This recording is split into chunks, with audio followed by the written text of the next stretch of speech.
श्री स्वामी समर्थ. जय जय स्वामी समर्थ. माझ्या स्वामी भक्ती चॅनलमध्ये सर्वांना नमस्कार. स्वामी महाराजांच्या कृपेने तुमच्या सर्व चांगल्या इच्छा पूर्ण होत हीच महाराजांच्या चरणी प्रार्थना करते आणि आजच्या या नवीन व्हिडिओला सुरुवात करते. उद्या आहे निर्जला एकादशी. या दिवशी संध्याकाळी पिंपळाच्या झाडाला अर्पण करायचे आहे एक गोष्ट.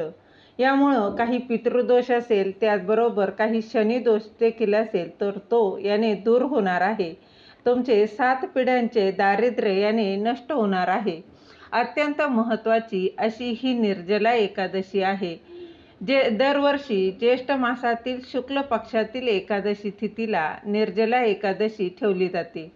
निर्जला एकादशीला अनेक लोक हे व्रत करत असतात. निर्जला एकादशी हे नाव पडले कारण या व्रतामध्ये पाणी पिणे हे निषिद्ध मानलं जातं. त्याचबरोबर हे व्रत भगवान विष्णूंना समर्पित आहे. या दिवशी व्रत आणि भगवान श्री हरी विष्णूंची पूजा केल्यानं त्यांचा आशीर्वाद प्राप्त होतो. त्याचबरोबर याशिवाय धनाची देवी ही लक्ष्मी माता हिची देखील पूजा या दिवशी केली जाते. सर्व एकादशींमध्ये निर्जला एकादशी ही सर्वात कठीण मानली जाते. हे व्रत केल्यास कठीण व्रताचं फळ मिळते. याशिवाय या दिवशी केलेलं दान, स्नान, त्याचबरोबर पूजा याचे देखील पुण्य हे अनेक पटींनी वाढत असते. असं म्हटलं जातं की निर्जला एकादशीचं व्रत केल्याने लोकांच्या जीवनातील सर्व समस्या दूर होतात. पण त्यात निर्जला एकादशीचं व्रत का केले जाते? त्याचबरोबर या दिवशी काही पिंपळाच्या झाडाला तुम्हाला एक वस्तू अर्पण करायची आहे. यानं तुमचे जो काही पितृदोष आहे, शनिदोष आहे, तो यानं दूर होणार आहे.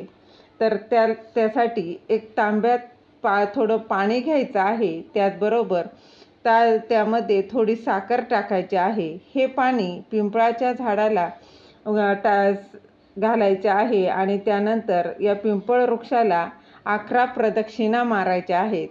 आणि प्रदक्षिणा मारत असताना ओम नमो भगवते वासुदेवाय नमः, ओम नमो भगवते वासुदेवाय नमः हा मंत्र म्हणायचा आहे. यानंतर एक कणकेचा चौमुखा दिवा तयार करायचा आहे. हा तयार करताना मिठाचा वापर करायचा नाही. दिवा तयार करता येत नसेल तरी काहीच हरकत नाही. अगदीच तुम्ही मातीची पंती घेतली किंवा निरंजन जरी घेतली तरी चालणार आहे. त्यामध्ये 4 वाती घालायच्या आहेत आणि तिळाचं तेल टाकायचं आहे. बघा, तिळाचं तेल नसेल तरी काहीच हरकत नाही. जे कुठलं तुम्ही तेल वापरत असाल ते टाकायचं आहे आणि थोडेसे त्यात काळे तीळ देखील टाकायचे आहे. आणि हा दिवा उद्या निर्जला एकादशीच्या दिवशी सायंकाळी दिवे लागणीच्या वेळी पिंपळ वृक्षाच्या मुळाजवळ हा प्रज्वलित करायचा आहे.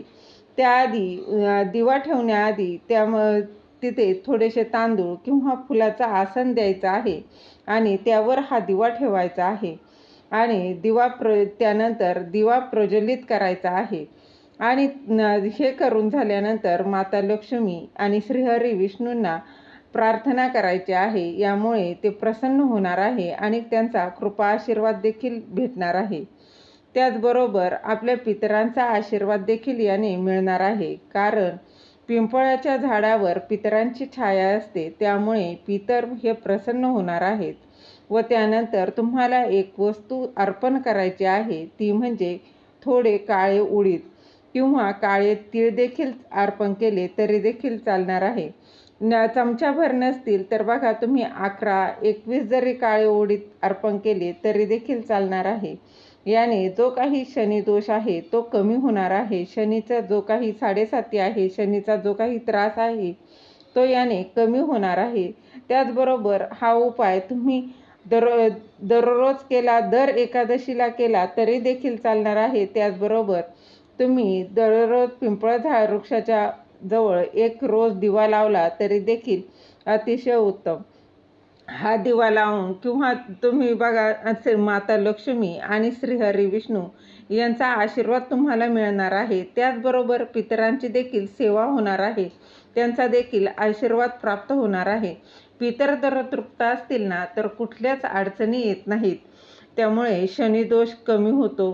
त्याचबरोबर शनिदोष असो किंवा नसो, पितृदोष असो किंवा नसो, तरी देखील हा उपाय केला तर अतिशय उत्तम.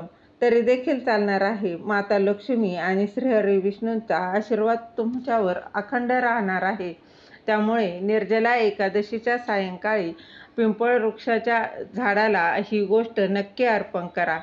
झालेली सेवा महाराजांच्या चरणी रुजू करते. दिलेली माहिती तुम्हाला आवडली असेल तर लाईक करा, शेअर करा, सबस्क्राईब करायला विसरू नका. श्री स्वामी समर्थ. जय जय स्वामी समर्थ.